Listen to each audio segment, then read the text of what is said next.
This review is of Lies the Chelsea Handler Told Me by Chelsea's family, friends, and other victims. A Chelsea Handler book. So, before I read this book, I'd never heard of Chelsea, and I just figured, okay, this is going to be some kind of comedic book. Having read it, I'd like to change her name, take the C, and put the C down here, so it's Hell C. Chandler.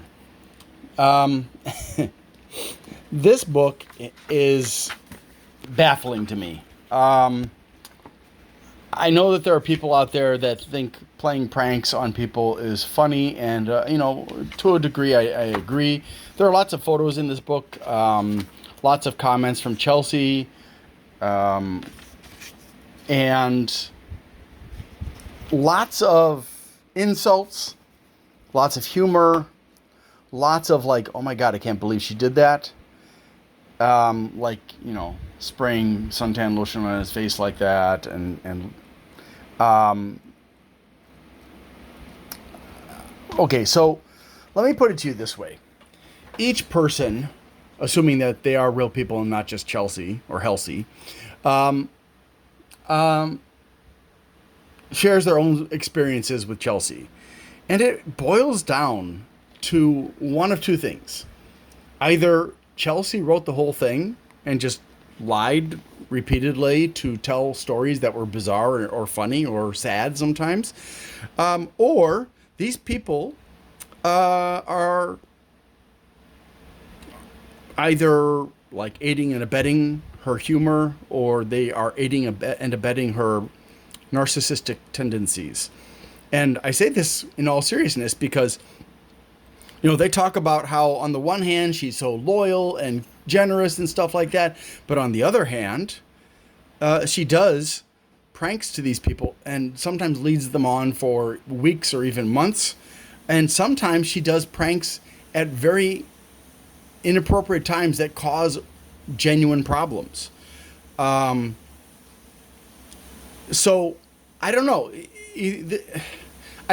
Since I know nothing about Chelsea, I've never seen her show, I've never read her other books. I don't have a frame of reference.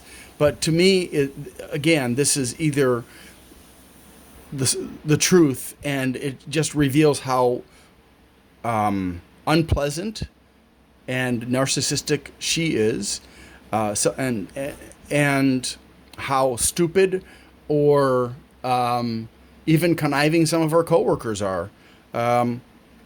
Generous? Well, narcissists will be generous when they can benefit, just like a psychopath can be generous to you if it suits their needs, and they are going to benefit more than the cost to them. I just don't know. I was a lot of the time I felt repulsed by this book, by the stories of things that Chelsea had done to people, the emasculation of some of the men, the rudeness, the causing problems between partners, setting people up, and so on and so forth. And it was just, yeah, it just, I don't know. I don't know how to feel about this kind of behavior. I can say that I certainly would never want to work in her office if even half of this is true, or even a quarter of this is true. It's outrageous, and it could land her, if it's true, and somebody was working for her and got upset, they could, sue her, and she would end up losing in court because, there's sexual abuse, there's sexual harassment, there's just general harassment, and so on and so forth. And so I'm going to assume at this point that this is just all bullshit and jokes, and it's not serious, but I just don't know. So there you go. Read it at your own peril. Thanks for watching, and have a great day.